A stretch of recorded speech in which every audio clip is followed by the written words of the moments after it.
Welcome back to our series all about the 5 steps for reading success. We have already covered the first few steps for reading success.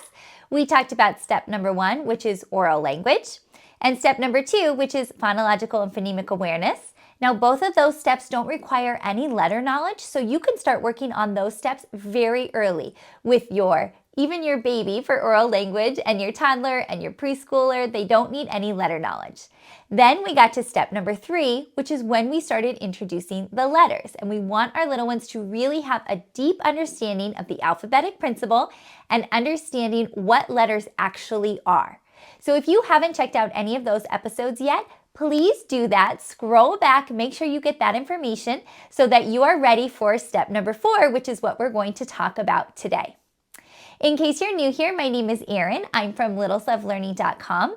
I'm a former classroom teacher, and now I spend my time helping parents teach their kids to read at home correctly. I want to make sure that you understand that this big, complex topic of reading does not have to be overwhelming or scary, and you don't need a degree in education in order to teach it effectively.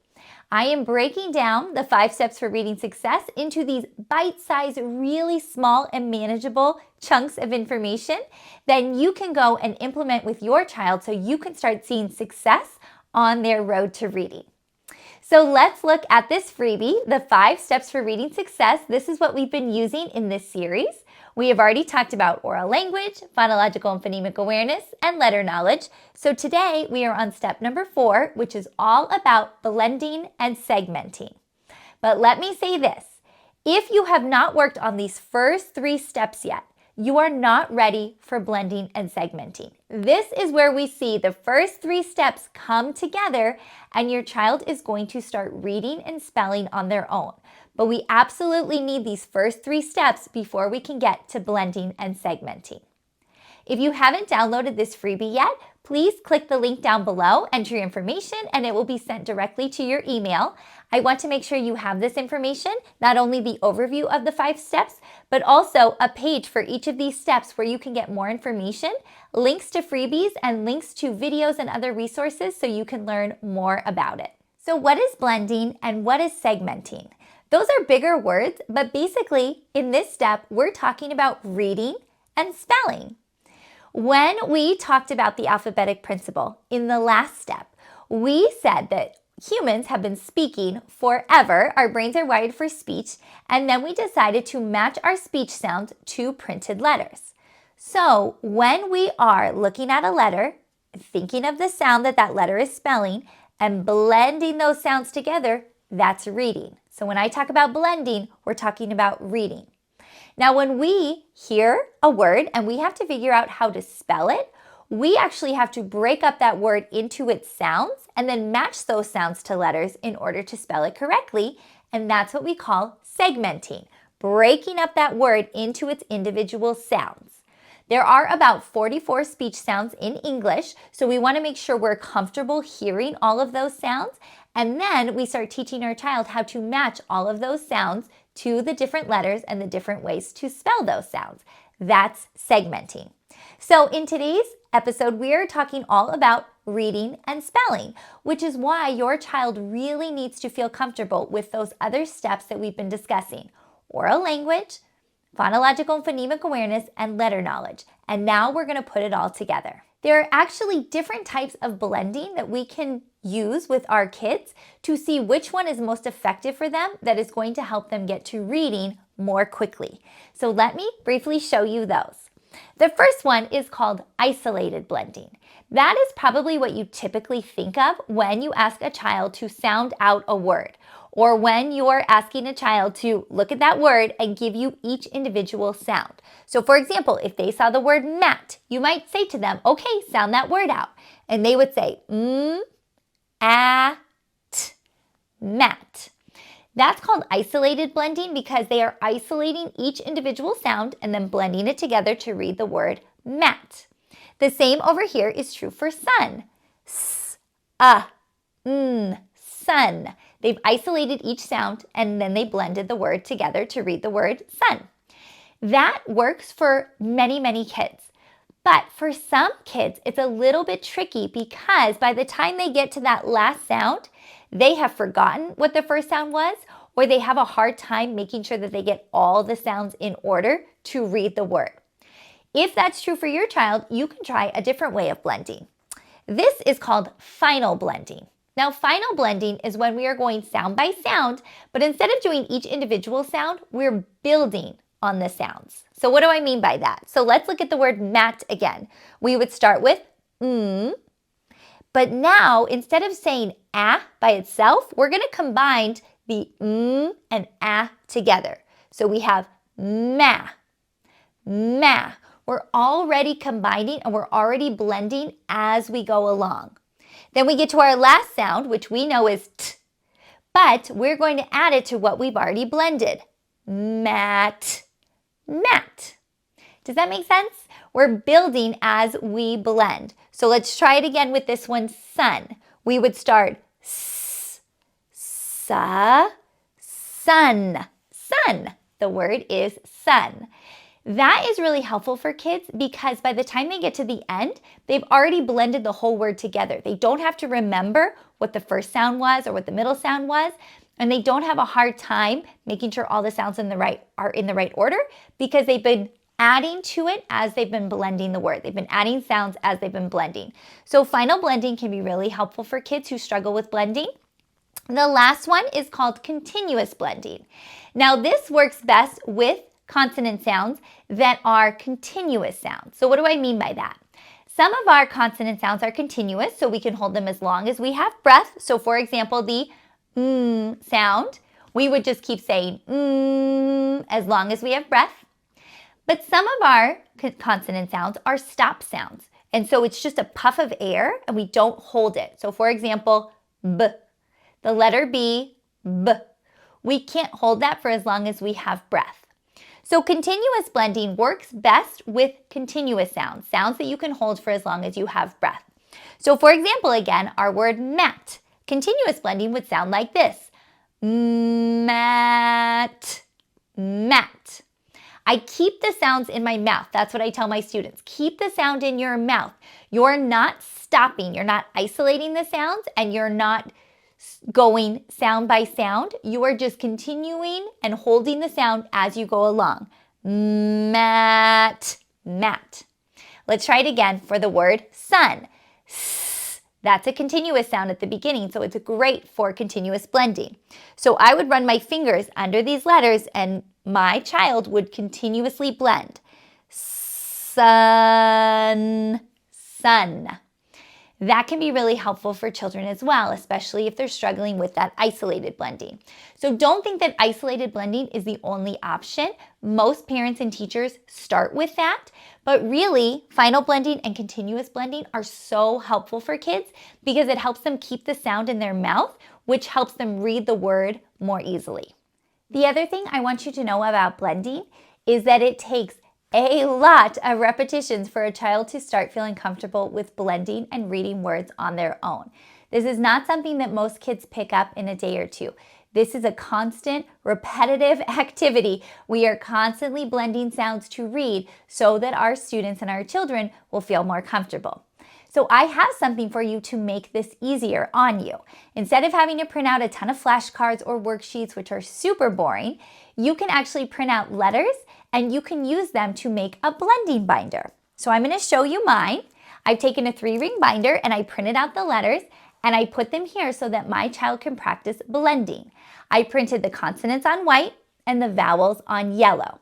And then all I have to do is have my child practice blending these sounds and then I will go to the next word. So this one you can see has consonant digraphs in it as well because my child is ready to practice digraphs. If your child is not, that's okay. You don't have to add the digraphs. You can just add the letter sounds that they're comfortable with. But for example, we would have z, a, th, zath. That would be an isolated blending practice. You could also do that final blending we talked about. Z, za, zath. That would be final blending or continuous blending because the z sound is a continuous sound and I can just keep holding it as long as I have breath. Z, ath, zath.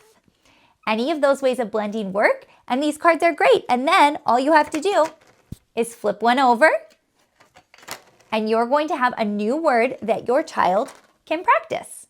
Now, the blending binder is really helpful, but if you feel like this is too big and you want something that's a little bit more portable, let's say you want to put it in your bag or in the car so your child can practice when you're on the go, you could also put it on a ruler and use these binder clips or these binder rings, and you're able to do the same thing, print out the consonants on white and the vowels in yellow, and then your child could practice spelling and reading words, and they are just going to flip it over and make a new word for themselves. And if your child is ready for consonant blends, which are also called consonant clusters, that's when we have two letters, but they're each keeping their own sound.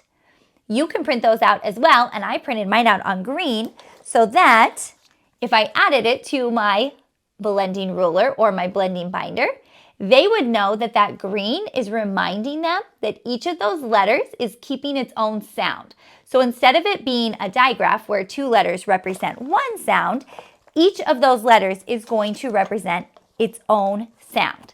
So for this one, it would be d, e, n, t, dent. And they could practice reading the word dent. So this is totally free for you to download. These letters are free. I'm going to leave the link down below. You can download those. You can prep your own blending binder or blending ruler, throw it in the car, throw it in your bag, and then your child will have lots of practice blending and reading words. So that's the blending portion of the blending and segmenting step that we're on. Blending is practicing reading those words. But what about the segmenting part? That's the spelling part. We know that kids are usually able to read more words that they can spell. And that is true when they're in second and third and fourth grade, and maybe that's true for you as an adult. But when our little ones are in preschool and kindergarten, they should absolutely be able to spell all of the words that they can read, because these are very basic phonics patterns. We are not giving them anything too complex yet, so we want to make sure that their reading and their spelling stay level. We don't want their reading to take off and then never to catch up with their spelling. We want reading and spelling to stay level as long as possible. We want to keep strong spellers.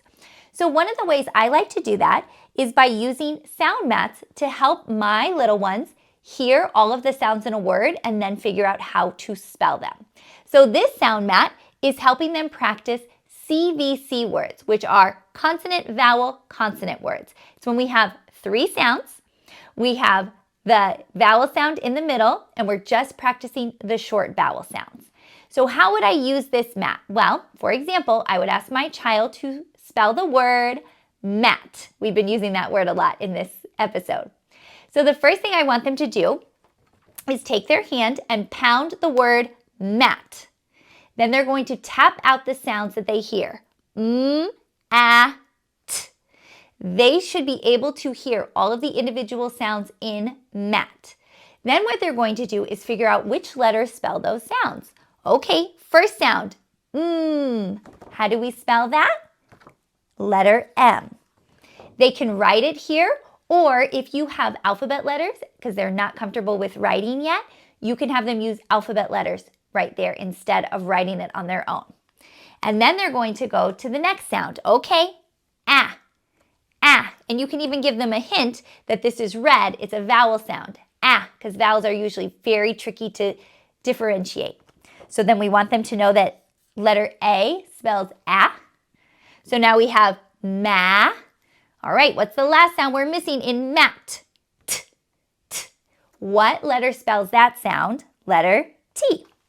So now they have heard all of the sounds in mat. They've matched those sounds to the letters, and then they can simply tap it, mat, mat, and they can blend it back together. So they're also practicing blending. But these sound mats are so important to help our children stay caught up with their spelling, because we don't want them to lag behind. If they can hear the sounds in the word and they know what letters spell those sounds, we want them to continuously practice their spelling so that they can keep caught up with that. Now let me show you a video of a little one who is using these sound mats to spell a word. I want you to see these in action so you can see how powerful they are for kids to be able to break a word up into its sounds and then match those sounds to letters and spell that word and then read it back to themselves. This is so powerful when learning to read. What's your word? This. Pound it. I did. Tap the sounds. This. Okay. Spell it. What's the first sound? T. V. How do we spell V? TH. TH in one box because it's one sound.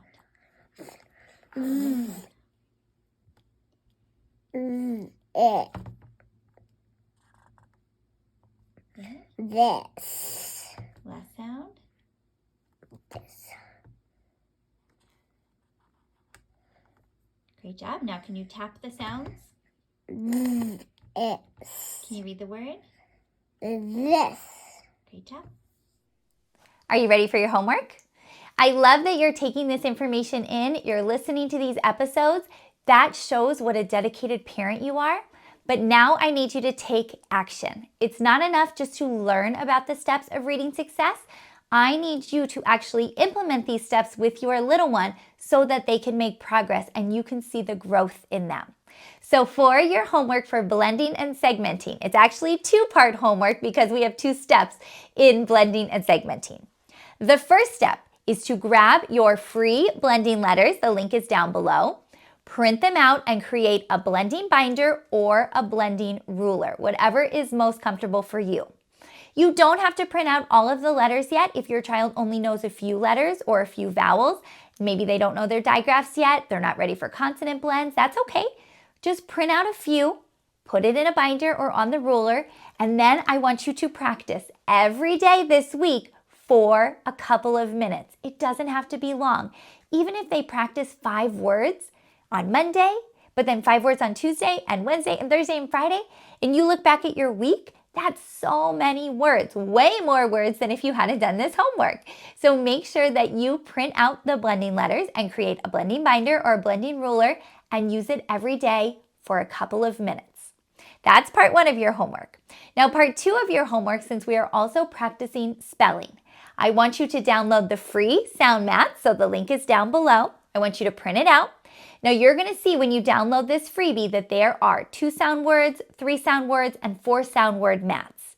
You're also going to see that some have the blue and the red to color coordinate the consonants and the vowels, and some are just all blue if your child doesn't need the hint of which part of the word is the vowel. Totally up to you what you use. But I want you to print out at least 1 or 2 of these, and I want you to practice having your child spell at least 3 words a day for this whole week. So maybe it's a simple word like it or in, or maybe your child is ready for a more complex word like cat or dog, or maybe they're ready for an even more complex word with our 4 sounds like flip or flop. Whatever your child is ready for, you know them best. But go and print out the sound maths.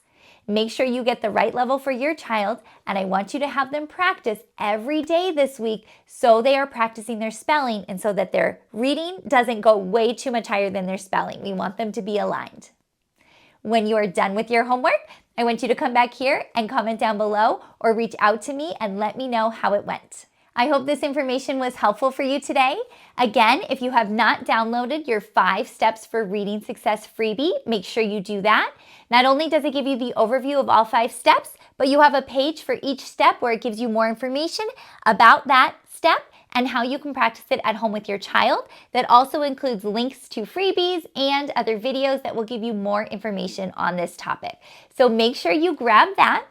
If you have any questions about this or anything else I share on my channel, please comment down below, or you can find me on my website, littleslovelearning.com.